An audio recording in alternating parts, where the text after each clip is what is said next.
Hello friends, corona virus महामारी का संकट एक बार फिर दुनिया के सामने मंडराने लगा है। इसका नया वेरिएंट ओमिक्रॉन सामने आने के साथ ही दुनिया भर के कई देशों में इसके संक्रमण के मामले तेजी से बढ़ रहे हैं। भारत में दूसरी जानलेवा लहर का कारण बनने वाले कोरोना के डेल्टा वेरिएंट से भी ज्यादा इसे खतरनाक माना जा रहा है। इस वेरिएंट में लगभग 50 से भी ज्यादा म्यूटेशन देखे गए हैं। केवल 32 म्यूटेशन तो इसके स्पाइक प्रोटीन में ही हुए हैं। साधारण बोलचाल की भाषा में इसे हम 32 हाथों वाला कोरोना भी कह सकते हैं। कोरोना का नया वेरिएंट ओमिक्रॉन हमारे लिए कितना घातक है? क्या ये वायरस हमें घर के अंदर भी बीमार कर सकता है? इस वेरिएंट के लक्षण क्या है? क्या ये वेरिएंट पुराने वेरिएंट से भी ज्यादा इन्फेक्टिव है? और सबसे जरूरी बात, क्या इस वेरिएंट के ऊपर हमारे पुराने टेस्ट, पुरानी दवाइयाँ और पुरानी वैक्सीन काम करेंगी? इन सभी बातों को आज हम इस वीडियो में जानेंगे। तो फ्रेंड्स, सबसे पहले आप ये जान लीजिए कि ओमिक्रॉन वेरिएंट अब तक सामने आए कोरोना के सभी वेरिएंट से ज्यादा संक्रामक है, क्योंकि ओमिक्रॉन हवा में ज्यादा देर तक रह सकता है और साथ ही हवा के जरिए ज्यादा दूर तक ट्रेवल भी कर सकता है। और जैसा कि हम आपको पहले भी बता चुके हैं कि इस वेरिएंट के स्पाइक प्रोटीन में 32 म्यूटेशन यानी 32 बदलाव हो चुके हैं और साथ ही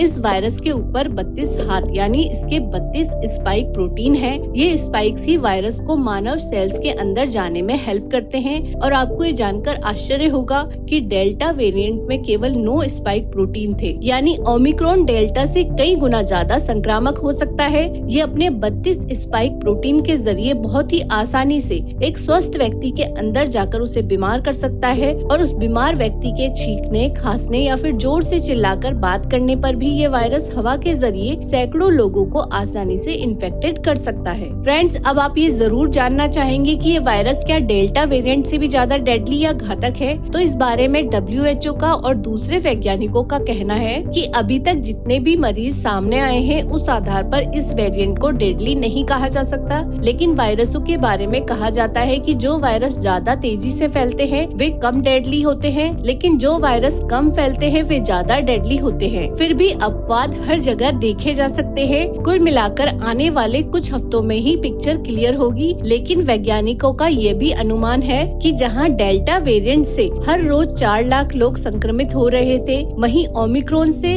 32 गुना ज्यादा यानी पर डे 15 से 20 लाख लोग संक्रमित हो सकते हैं। और जब इतने ज्यादा लोग संक्रमित होंगे तो इतने ना तो हमारे पास डॉक्टर हैं, ना ही हॉस्पिटल्स और ना ही दवाइयाँ। इसीलिए इस वायरस को ज्यादा घातक माना जा सकता है। तो इससे बचाव के लिए डॉक्टरों का कहना है कि आप समय रहते इस वायरस के लक्षणों को पहचान लें और ट्रीटमेंट लेना शुरू कर दें। तो आइए जानते हैं ओमिक्रॉन वायरस के अब तक खोजे गए लक्षणों के बारे में। थकावट, फटीग। यदि कोई व्यक्ति कोरोना के ओमिक्रॉन वेरिएंट से संक्रमित है तो उसे लगातार थकावट महसूस हो सकती है। बदन दर्द, बॉडी एक्स। कोरोना के इस बेहद संक्रामक वेरिएंट से संक्रमित व्यक्ति को बदन दर्द और अन्य कई तरह के दर्द अनुभव हो सकते हैं। तेज सिर दर्द, सीवियर हेडेक। ओमिक्रॉन वेरिएंट से संक्रमित व्यक्ति सिर दर्द की शिकायत कर सकता है। ये सिर दर्द कई बार बहुत ज्यादा तेज भी हो सकता है। इसके अलावा मरीजों ने मांसपेशियों में दर्द, गला खराब होने और सूखी खांसी की शिकायत की है।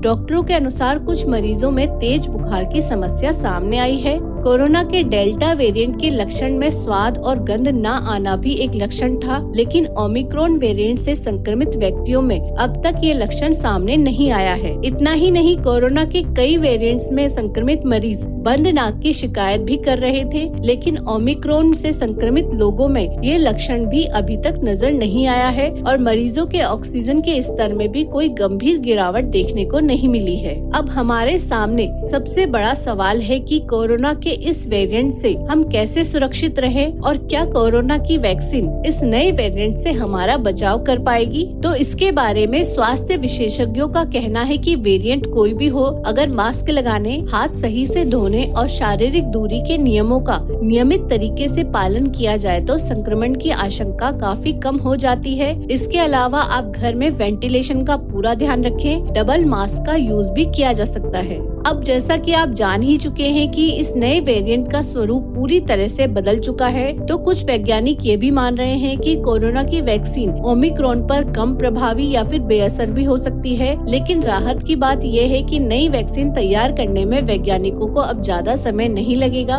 लेकिन फिर भी WHO ने कहा है कि ये वैक्सीन काफी हद तक कोरोना के सभी वेरिएंट से हमारा बचाव कर सकती है, इसलिए हमें वैक्सीन जरूर लगवानी चाहिए। तो फ्रेंड्स, आज का ये वीडियो आपको कैसा लगा हमें कमेंट करके जरूर बताएं और ऐसे ही नए इन्फॉर्मेटिव वीडियो देखने के लिए हमारे चैनल स्वस्थ रहो मस्त रहो को सब्सक्राइब जरूर करें। अगर आपको वीडियो पसंद आया तो इसे शेयर व लाइक करना ना भूलें। फिर मिलते हैं अगले वीडियो में, तब तक स्वस्थ रहो मस्त रहो।